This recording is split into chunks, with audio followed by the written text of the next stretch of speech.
And as I said, all this is happening at kind of a time of upheaval. So we've gone from the fall of Constantinople to a whole new type of upheaval. And that's the Reformation and the Counter-Reformation and the discovery of the New World. And all of these things are making people question religious doctrine and scientific doctrine. And they're really kind of just questioning the world and how it works and whether the things that they're doing are the right things or whether they should kind of change it up a bit and use different techniques and have different philosophies about life. And all of this kind of helps people relax a bit and say, you know what, these previous people that we always idolized, they might not have been perfect. They might not have been right. There might have been some mistakes in their observations. So for instance, they're beginning to say, you know, some of the things that Ptolemy said and that Galen described, these actually aren't right, and we're not sure that, that this is actually how it works. Maybe we should go back in and figure that out. So it inspired people to seek new answers to old questions, to explain, to try to figure out some of the conflicts and explain where these conflicts arose, and actually to develop new questions entirely. And some of the important researchers of this time include Galileo, who is the first person who described many different aspects of our solar system, and he again championed heliocentrism, or the idea that the sun is in the center and we are revolving around it rather than vice versa. Halley, who's the person who described and computed the orbits of what's now known as Halley's Comet. Of course, the comet itself was seen prior to that, and we have lots of really cool old historical records and drawings of this. But Halley's the first person who was able to compute the orbit and figure out how often we should expect to see the comet as it comes back towards the Earth. Johann Kepler, who developed laws of planetary motion and provided the foundations really for Sir Isaac Newton's work. And also another important person is Blaise Pascal, who studied fluids and pressure and vacuum and made lots of advances in what we would call chemistry and to some extent physics today. And these people helped usher in the Age of Enlightenment. And this happened in the 18th century. And this is actually kind of a brief time in terms of, if you look in the historical records and how the Age of Enlightenment relates to science. It's kind of a short period of time because it's coming right off of the edge of the scientific revolution and then dives right into modern science. But at the same time, it is quite a fruitful period, and it's really fascinating because you have these people who suddenly are amazing at all sorts of things. So we have this momentum that continues for a couple of hundred years where people are developing what we would now recognize as modern mathematical ideas and ideas about physics and technology. So suddenly we're having all these revolutionary advances in equipment. And these are things that allow us to measure things, to measure more things and to measure them better and more easily.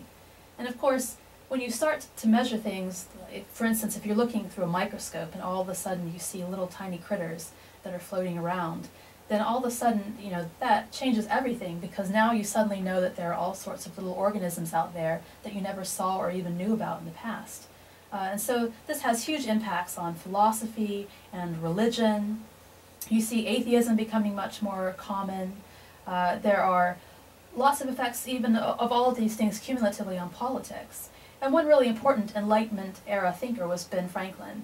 And as you probably know, he invented the lightning rod, he studied electricity and light, he made lots of comments on meteorology and oceanography, he also was really interested in geoengineering. So here's someone who's really taking advantage of this improvement in our ability to measure things and look at the natural world differently because of that. Now the big change that started happening with modern science, in order to kind of push science into the modern era, is the fact that it became professionalized. So as I said, the whole idea of science as a word and as a field was introduced in 1833 by this poor man whose last name I can barely pronounce. And when you have this suddenly as a new field, then suddenly people can go into that field and do it professionally as a full-time job. It's no longer people who are just sitting in their armchairs and doing it after hours because they're rich and they have nothing else to do, or they're interested in a particular topic. So this changes who's able to do science, where it's being done, how much funding is available for it, and all sorts of things. And to explore that in a bit further detail, I'm going to kind of go through each of the major fields, and I apologize to anyone who feels that their field has been neglected. I'm not doing that on purpose.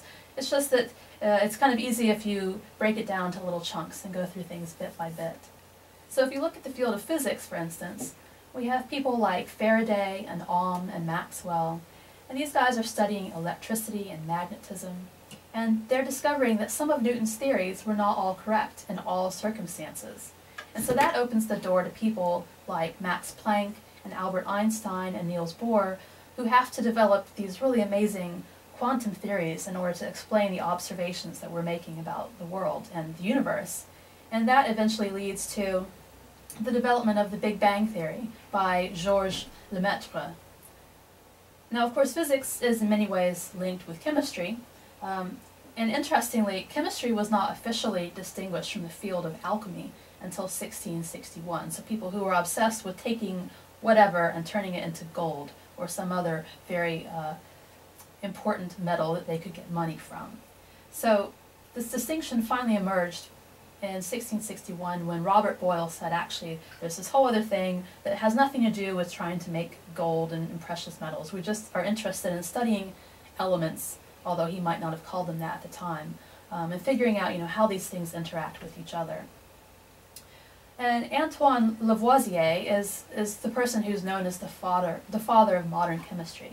Like I said, there are all sorts of people who are known as the father of whatever, and I suppose that this is all contestable, but Lavoisier is really important because he refuted what was known as the Phlogiston Theory. And this was the theory that was developed a really long time ago. That basically said that there's this fire-like element that was released from combustible materials during processes like burning and rusting. And that was why you had the degradation of, for instance, metals during rusting into some other less valuable and useful material. And obviously, as we know, this absolutely makes no sense at all. And what really these guys were describing was what happened when you've got oxygen involved in a process. So oxygen, very combustible, it's what helps us have fire, it's what causes things to rust. And it was Lavoisier who finally noticed this. And he then developed the law of conservation of mass, which is, the idea that nothing's ever created or gotten rid of, but in fact just kind of recycled over and over. John Dalton was also important in this period because he revived the idea that all matter is made of atoms. So as you remember, I mentioned that was actually a term and kind of a fundamental idea that was introduced a really long time ago, but it wasn't until John Dalton in this kind of modern era that people really understood that it did make sense to think of everything as being made up of tiny little things that can't really be broken down any further without losing the properties of the product.